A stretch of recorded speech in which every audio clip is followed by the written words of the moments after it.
Welcome to the Emerging Litigation Podcast, a co-production of HB Litigation and Critical Legal Content, custom content for law firms and litigation service providers, and the newly formed VLEX Fast Case, your world of legal intelligence, and our friends at Law Street Media. I'm your host, Tom Hagee, litigation content producer, an enthusiast, and an average bongo player. Contact me if you have an idea for an episode. In addition to often being polite, I'm always looking for new twists on the law, whether it's a new regulation, legislation, or an important new opinion. Or it could be a development in the world that will test existing law, or anything you're dying to share with other litigators, organizations, or individuals. And if you like what you hear, give us a rating. That always helps. And now, here's today's episode.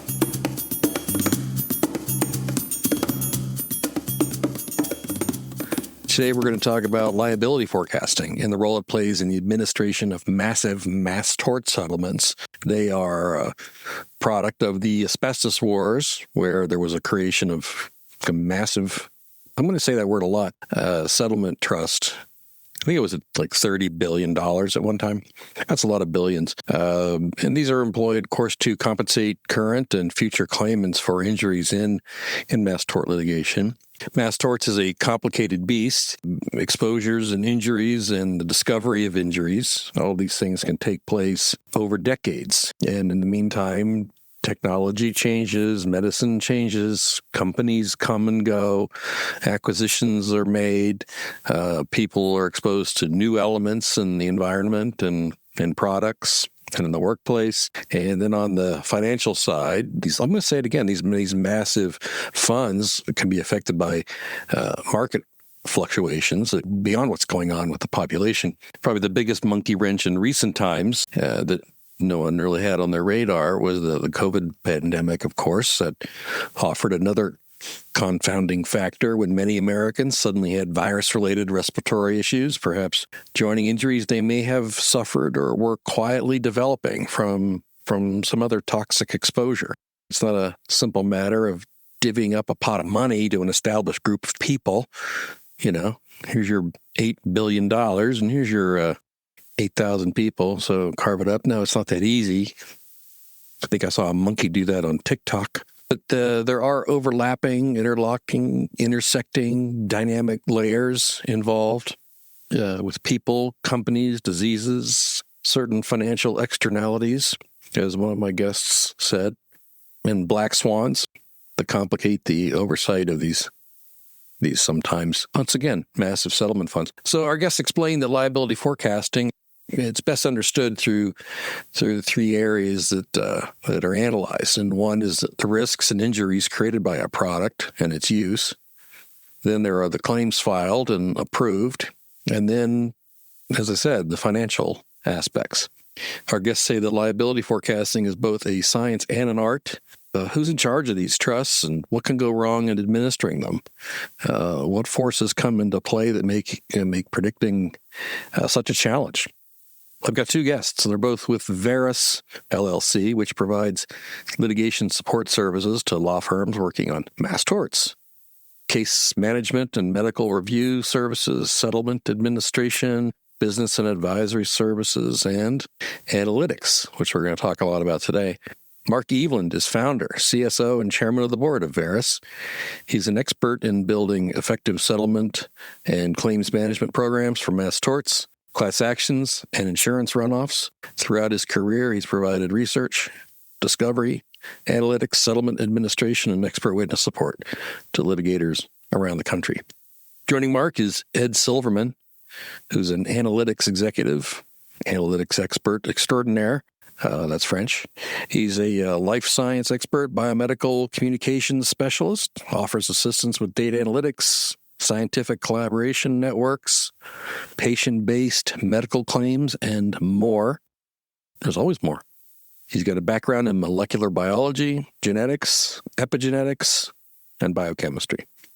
I asked Ed to say more about his background and experience, and as you will hear, there were fruit flies involved, and I welcomed it. Here's my conversation with Mark Eveland and Ed Silverman with Verus, LLC. I hope you enjoy it. Yeah. All right, so yeah, what are we talking about? What did I say? I was going to write to some friends and say, This morning, I'm talking to someone, a molecular neurobiologist. That's maybe overstating a bit, but yeah, molecular biologist. I played drums. Okay. All right. You're smart. We get it. All right. We can let's go. I get my background if you want. I think a bit. It's definitely like probably you wouldn't see very much of my specific background in litigation. I do have a background. Started off in academia doing bench research in molecular biology. But the through line is dealing with lots of data, generating lots of data, analyzing it, composing it, making sense of it. Did work on cancer biology, looking at everyone knows mRNA from the vaccines that came out recently, looking at mRNA processing at the City of Hope. Spent time after that at Caltech researching memory formation in fruit flies, of all things, looking at memory formation in fruit flies. Yeah, which is interesting. How fruit flies remember? Yeah, which is okay, very I just want to be interesting. sure. Fruit, yeah, people think of fruit flies and as like analogy for things that don't have like a very long memory, but there are ways the that opposite you of can an look elephant. at things. Yes, yeah, they can learn some behaviors, and there's a very specific type of protein that will change shape. We thought it might have some that shape change can have a role in memory formation. Studied that, then moved on to a job in data analytics in the life science space, and was doing that for 13 years, and then found Virus, and it's been a great way to apply the things I've learned over the years, and manage a great team that I have there. It's a great fit for what we do because so much of what we do centers around personal injuries and really understanding the healthcare system, how healthcare data is compiled, what these records mean is a big part of the analytics component of estimating damages. Okay. All right. Well, we'll jump into it. But I'm also thinking a side bonus is that Ed must be a hoot at the cocktail parties when he talks about the fruit flies. Sorry, Ed, I'm not. I make fun because I'm jealous. Because you obviously were good in school. He hasn't had a chance to meet my wife yet, but she's also a molecular biologist. Oh, awesome. It's about cloning genes and everything. Yes. I'm skeptical about eating anything that she cooks without me witnessing what she's doing in the kitchen, because I think she's experimenting on me. Okay. Maybe fast food isn't such a bad option. All right. So I'll just jump in. And so I'll start off by saying, Mark Eveland and Ed Silverman, thank you very much for talking with me today. And you can say something like, it's a pleasure to be here. Thanks for having us. It's a pleasure to be here. That was not. Have we started yet? Yeah, we started. So let's jump into the first question. What role does an expert liability forecast play in resolving mass tort claims? And at what stages in the litigation and settlement lifecycle do these estimates come into play? That's a great question. Estimating liabilities comes into play almost from the earliest days of any mass tort litigation. Now, it's often considered to be something you do just before settlement, but the folks who really know this business, they'll start thinking about the data they need to collect and what they're going to use it for early on, because they know that eventually the whole goal is compensation for claimants on the plaintiff side.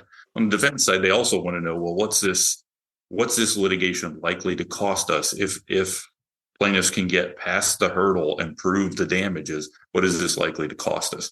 So they want to know that as early as possible. So both parties have their own interests in mind.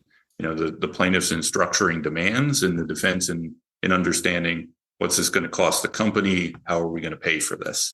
And it extends throughout the life cycle of litigation, even after there's a settlement. If that settlement is going to be in place for multiple years, they want to constantly be monitoring what's the future of the liability related to this settlement look like, and how do we have the necessary assets in order to cover those liabilities. That makes a lot of sense to me. And there's, I always look at things from a data angle. Like, you want to be able to provide people so they know what's going on. And the earlier they have it, the more high quality data they have, the better in terms of having that, being able to see what's happening in the future.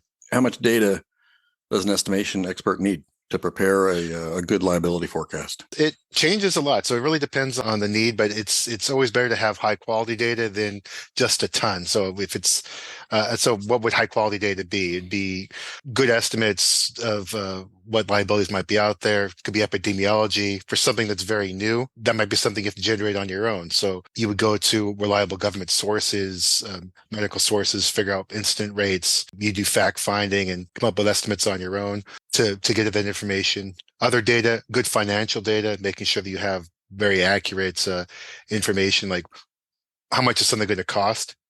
You have to base models based on that. So that can get very messy. So getting into a good structure, having it collated, having it all brought together is really important, because you can imagine, okay, I'm trying to figure out what the average cost is for a particular injury.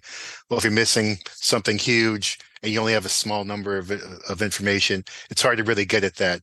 Once you have data that you're certain is complete, you can start basing estimations based off of that. And the way you tell how much is a sufficient amount, you run statistics on it, you run a model. And if the model falls in the same range a certain percentage of the time, you could say this is a good amount of data.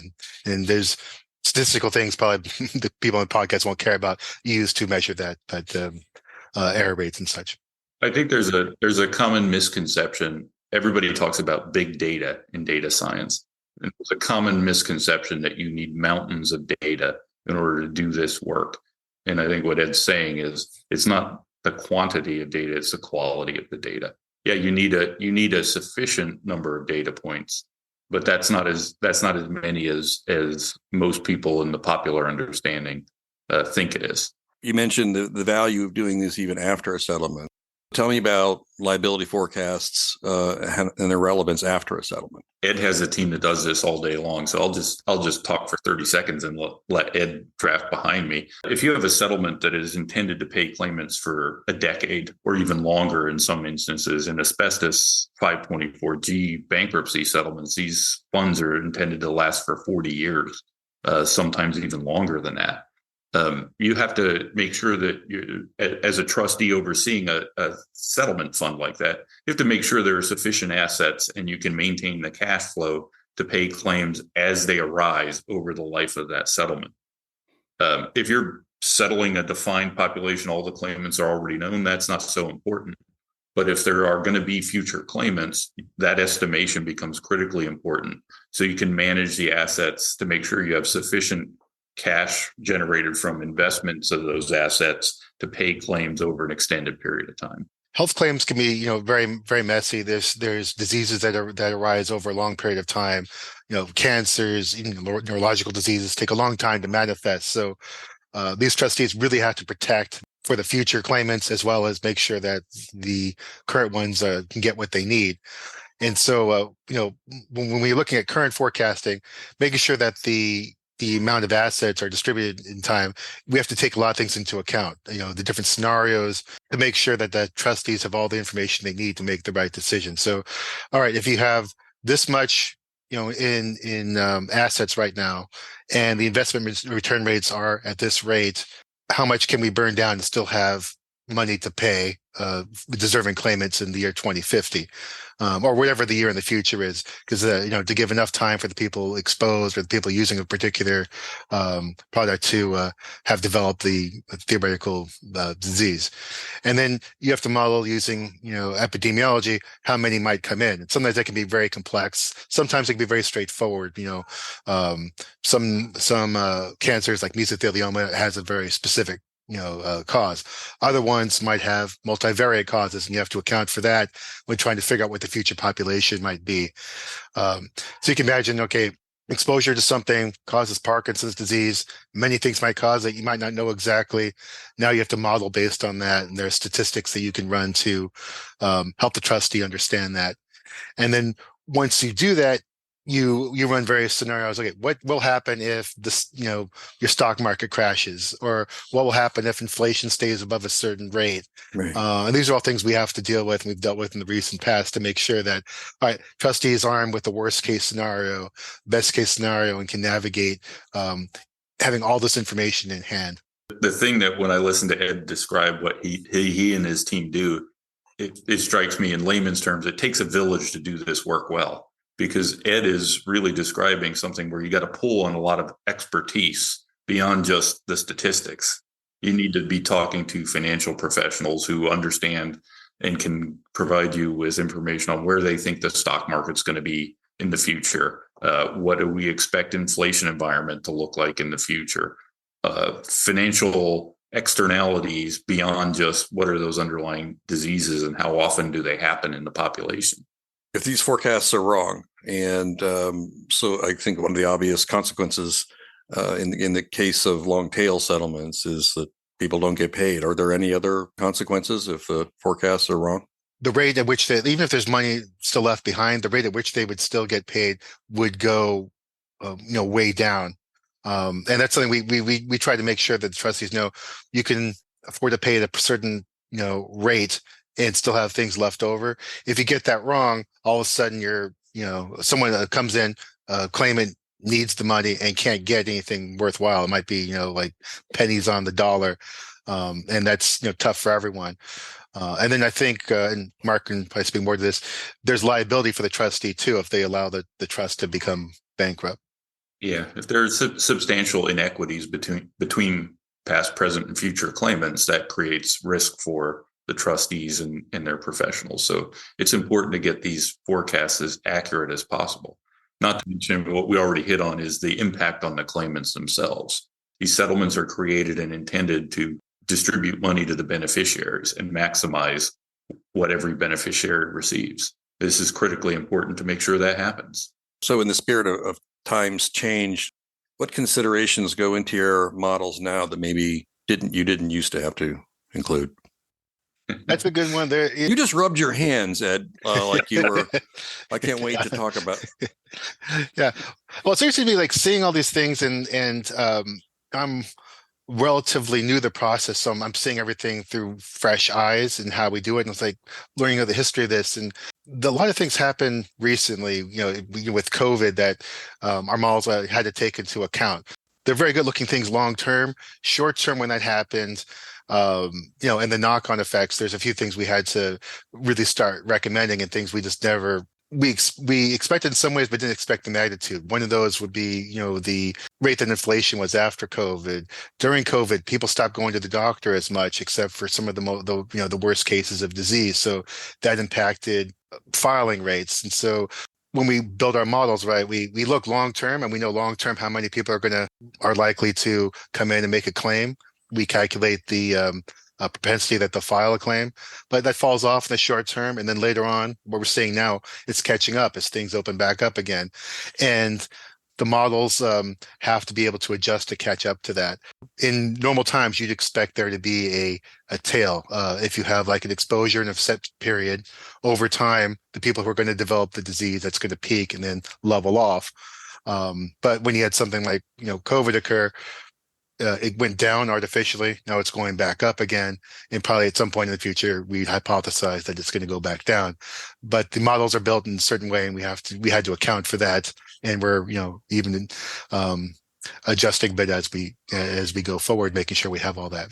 Inflation, no one expected like there to be 8-9%. And a lot of trusts had to, have caps on various things because of that. COVID is a great example of how we have to make sure these models are adaptable, because it just speaks to the need to be able to do more sensitivity testing around what are the uncertainties and accounting for the unaccountable, the black swan events, and that may throw these things into a period of a wider cone of uncertainty for a period of time. And COVID was such a perfect storm where you had, as Ed already hit upon, the shutdown of the healthcare market. Nobody was going to doctors but for critical issues. You had the supply chain disruptions that spiked inflation. You had the stock market crash that thankfully, recovered relatively quickly. But all that happened in such a short, contracted period of time. These models didn't account for that. And we're still seeing the knock-on effects of that. So now, I guess, when in your models, you throw in something like a black swan. We throw in the meteor strike. What if? Well, there's one headed this way, apparently. Yeah, absolutely. Like, what will happen if assets fall, 20%? What happens if, filings unexpectedly jump 10%? What happens if all this stuff happens at once and inflation's really high? We have all these, we have it set up in such a way we can run like the worst of the worst case scenario. So not to scare like the trustee, but so they have that at their fingertips. They know, okay, if everything goes wrong, this is what we'll have to do, and then we could adjust accordingly. And then more importantly, since we'd like to have this available on a very frequent basis, and in that case, we'll see it coming, get early warning that something's happening, and the trust can adjust as need be. I think that's an important point, Ed, is these models are not set it and forget it type things. And the more frequently, not looking at them every day, but the more frequently you update them, monthly, quarterly, the better decisions that the parties in these mass torts can make. Yeah, it's like any business forecasting. Working in a large company, it was every quarter. And we so look forward to that. There's also a good time for the CEO and others to say, why aren't you hitting your numbers? You mean the numbers that I gave you that you told me to increase more than I wanted to? That's why I'm missing them. No, I'm not bitter about any of that. The thing that just occurred to me too, though, and I'll cut this if it's completely irrelevant, but let's just say in the mass tort, you've got people who are often sick. So say they're dealing with cancer or something, or their immune system is compromised, and then COVID comes along, and then more people may pass away because of that. That's a great point, because we've seen that there may be a long-term effect when you're talking about lung diseases in particular. COVID was a pulmonary virus. Cases involving lung cancers and mesothelioma, like talc and asbestos, and some of these other toxic exposures that also are contributing causes to lung cancer. A certain percentage of the population that would normally be diagnosed with lung cancer probably passed away because their lungs were compromised. And those claims will never arise. And that's something that the epidemiological studies didn't account for. The at-risk population may have declined as a result of COVID. Just don't know to what extent that may be true. We'll know that 3-5 years down the road. We're a million people. What role do model scenarios, you've got a best case, and we've been talking about worst case, play in helping the parties understand future liabilities? Is anything like Monte Carlo simulations in the investment world? It has a lot in common with that, because you want to know what your best case is, you want to know what your worst case is, and you want to present this is the most likely case, and that's where the Monte Carlo will come in. Like, wait, we have all these data points. What's the most likely scenario, and then how can you plan based off the most likely? And whereas the best case and worst case can kind of set some guardrails for the trustee, or might even give us some ideas. If you have a best case scenario where investment returns, say, are 7%, maybe they're getting like 4.5%. They might say, you know what, maybe I'll talk to my investment company and see what we can do about increasing the rate of return. And that in turn will lead to there being more funds available for future claimants. So it helps guide them in that way. It helps, the trustees tend to be very conservative, as you'd want them to be, but you want to not give them too many bad scenarios, but you give them a whole range. And that way they're prepared. So you could say, all right, this is what it's going to look like if inflation's at 6% a year for the next 3 years and 3.5% after that. This is what it's going to look like. And then you could have a whole battery of inflation scenarios after that. What if it's 7% this year and 3% the next, and 2% after that? And you have a flexible model. If you set up your machine in the right way, you can run all kinds of scenarios. And even in discussion with the trustees, saying, okay, here's what we have. Is there anything else you'd like us to consider? We'll give you that information so you have everything you need to make the right decision for the trust. Yeah. And if I put my CEO hat on for a second, when I hear that, I love it, because what that does is it allows the parties managing these things to make contingency plans. So when things occur, they already have an idea of what they can do, what the levers are that they can pull on to course correct, as opposed to being reactive in the moment. And what people didn't see, because it's a podcast, is Mark actually changed hats during that. It's an odd thing. You've talked about some of the challenges. Do you want to share any other challenges that occur in trying to predict future filing and approval rates? There's things out there like technology, I think, can really potentially affect it. And what I mean by that, let's even look at the example of just diagnosing a disease. Let's say that a new technology comes out that makes it that's great for humanity, makes it really easy to detect lung cancer early. All right, well, that's great for humanity. But if you're looking at trying to predict how many lung cancers in the future, you're detecting things early. These people might have died with it being undetected previously. Now all of a sudden you have a larger population of people that might have a certain disease. And then if they can, if they have exposure, then there's more liability potentially for a trust. So technology can do it, and it's hard to imagine what hasn't occurred yet. But that's something to kind of keep in mind, that could change things quite a bit. We saw COVID, and there could be any number of economic things that happen in the future that could really affect these trusts. Yeah, and when you talk about technology impacting how we forecast liabilities, Ed, I start thinking about changes in the technology environment related to AI, and how that may impact the number of cases filed in the future in mass torts. And I'm specifically thinking, Right. I hate to use the F word, but I'm thinking of fraud and thinking of boiler rooms in other regions of the world that may see mass tort litigation as a potential opportunity to make some money and generate fictitious claims. That's something that nobody thought about 5 years ago because the technology didn't exist. It may not quite be there today, but I will guarantee you there are smart people with nefarious intent who are out there thinking about that. Deep fake plaintiffs. Deep fake pathology reports. Wow. Yeah, that's all right. Well, if they didn't think of it and they listen to this, they will now. And I'm pretty confident they are. I've had conversations with people in the class action space who've seen this happening. Good God. And there are ways to combat it and mitigate it. But you got to be aware of that. And I think we have to start factoring that into forecasts.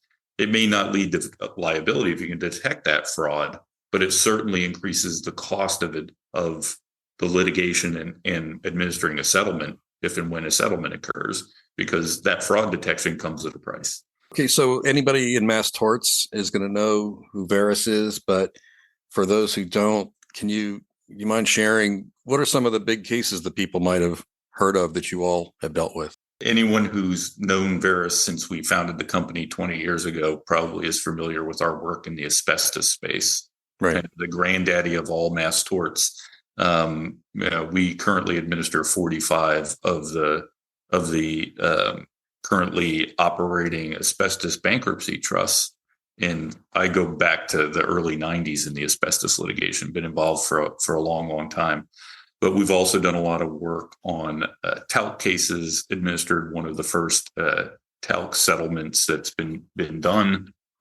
We have another one that we're working on right now. We were involved in doing estimation for the Roundup litigation and helped structure a class action, which unfortunately or unfortunately, depending on your perspective, was not confirmed by the Northern District of California. But that was a very interesting project. We've also done a lot of work in the sexual abuse cases, and that seems pretty far afield from asbestos and pesticide exposures, but very similar in terms of the impact on people and the way you think about forecasting claims and liabilities. Those are the big ones that come to mind. We've done some identity theft too, I believe, right? Yeah, we've done some data breach cases and a lot of medical device and drug cases as well. Well, congratulations on all your success. It's always heartening to see good people do well in business, and you've obviously done that. And I've known you for years, and congratulations on all that. And thank you guys both for talking with me about this today. Well, Tom, I really appreciate this. This has been fun, and the reason I've stuck at this for 30 years is it's always different. It's always interesting. It's constantly changing. So it satisfies that intellectual curiosity. Right. Yeah. Absolutely. And thank you very much for having me. Really appreciate the time today, Tom. All right. Thanks, guys. That concludes this episode of the Emerging Litigation Podcast, a co-production of HB Litigation, Critical Legal Content, VLEX Fastcase, and our friends at Lost G Media. I'm Tom Hagee, your host, which would explain why I'm talking. Please feel free to reach out to me if you have ideas for a future episode, and don't hesitate to share this with clients, colleagues, friends, animals you may have left at home, teenagers you've irresponsibly left unsupervised, and certain classifications of fruits and vegetables. And if you feel so moved, please give us a rating. Those always help. Thank you for listening.